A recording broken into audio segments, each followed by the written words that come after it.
করেছিস? হ্যাঁ, আমি মা হয়ে নিজের মেয়েকে মেরে ফেলতে চেয়েছিলাম। কেন আটকালি তুই আমাকে? কেন আটকালি?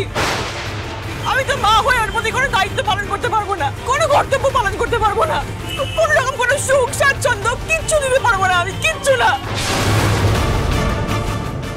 এইভাবে মা হয়ে দেখে লাভ কি তুই আমাকে বল?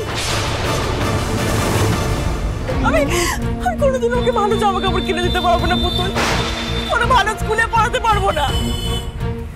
এইভাবে মা হয়ে বেঁচে থেকে আমার লাভ কি? কেন বাঁচালি তুই আমাকে? কেন বাঁচালি?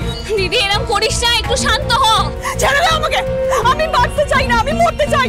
দিদি শান্ত হ। উনি সুসাইড করতে যাচ্ছিলেন, পাগলের মতো ছুটে আসছিলেন, গন্ডগোলের কাজ মনে হচ্ছে। দিদি লোকজন জড়ো হয়ে যাচ্ছে, কিন্তু নানা রকম কথা বলবে। তুই বাড়ি যা, তারপর যা বলার বলিস তুই। না, ওই বাড়ি আমি যাবো না। ওই বাড়িতে আমি কি মুখ নিয়ে যাবো? আমি বাড়ি যাবো না। মিতুল প্লিজ চলো। পরকা তুমি গাড়িটা নিয়ে এসো, আমি সামলে নিচ্ছি। ঠিক আছে, সাবধানে। হ্যাঁ সাবধানে। আপনারা প্লিজ যান, এটা আমাদের বাড়ির ব্যাপার, কিচ্ছু হয়নি, আপনারা যান, আমরা দেখে নিচ্ছি।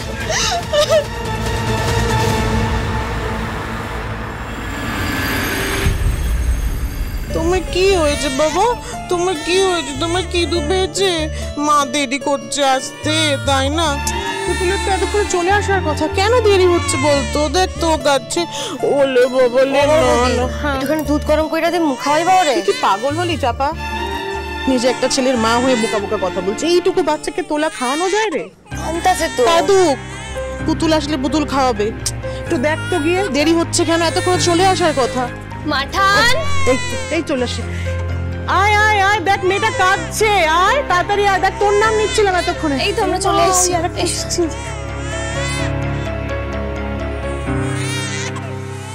দেখি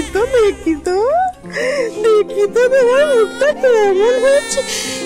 ও মা, দুই বোনকে তো একই রকম দেখতে হয়েছে। কি তোরা একরকম দেখতে হয়েছিস?